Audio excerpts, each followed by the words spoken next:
3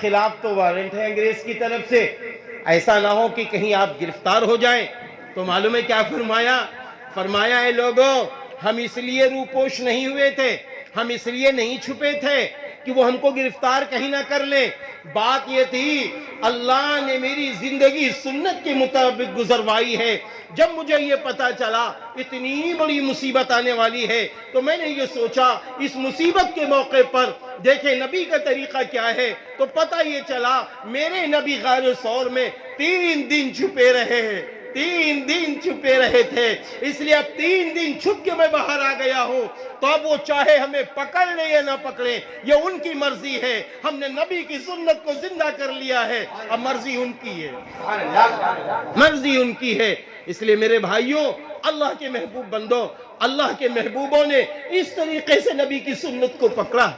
آپ ہی کے متعلق ہے کہ جہاں آپ رہتے تھے وہاں لوگوں نے کیاری بنائی، یہ ہوا کہ اس میں مختلف قسم کے پھول لگا دیے جائیں، مختلف قسم کے پھول کے پودے اس میں لگا دیے جائیں۔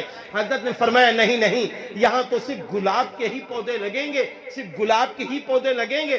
تو لوگوں نے کہا حضرت گلاب بھی لگا دیا جائے اور بڑے خوبصورت خوبصورت پھول ہیں ان کو بھی لگا دیا جائے۔ تو حضرت مولانا نے کیا فرمایا؟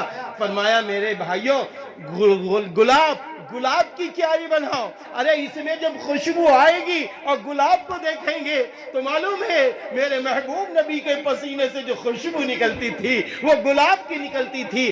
آج جو اگر یہ گلاب کو ہم دیکھیں گے اور اس کی خوشبو ہم سونگھیں گے تو مجھے اپنے نبی یاد آتے رہیں گے، نبی یاد آتے رہیں گے۔ الغرض پیارے مسلمانوں، اللہ کے محبوب بندوں، آئیے ہم سب ارادہ کریں کہ اپنے گھروں کو سنت سے سجاؤ، ہاں اپنے گھروں میں سنتوں کو زندہ کرو۔ کھانے کی سنت کیا ہے، پانی کی سنت کیا ہے، سونے کی سنت کیا ہے۔ کبھی کبھی اپنے بچوں سے کہو میرے بیٹے سونے جا رہے وضو کر لو، میرے بیٹے سونے جا رہے وضو کر لو۔ اس طریقے کی ساری سنتوں کو زندہ کر کے اپنی زندگی کو گزارنے کی کوشش کرو، روزی کی بھی برکت مل جائے گی، عزت بھی مل جائے گی، شہرت بھی مل جائے گی، اور جب یہاں سے دنیا سے جائیں گے تو انشاءاللہ بغیر حساب و کتاب کی جنت مل جائے گی، اور حضور اکرم صلی اللہ علیہ وسلم کے ہاتھوں سے حوض کوثر کا پانی پینا نصیب ہو جائے گا۔ اس لیے آئیے ہم سب ارادہ کریں، عہد کریں کہ انشاءاللہ تعالی توحید خالص کے ساتھ ساتھ سنت نبوی کے مطابق اپنی زندگی گزاریں گے۔ اب ہمارے اور آپ کے بیچ میں ہم سب کے مربی مرشدی حضرت مولانا کفیل اشرف صاحب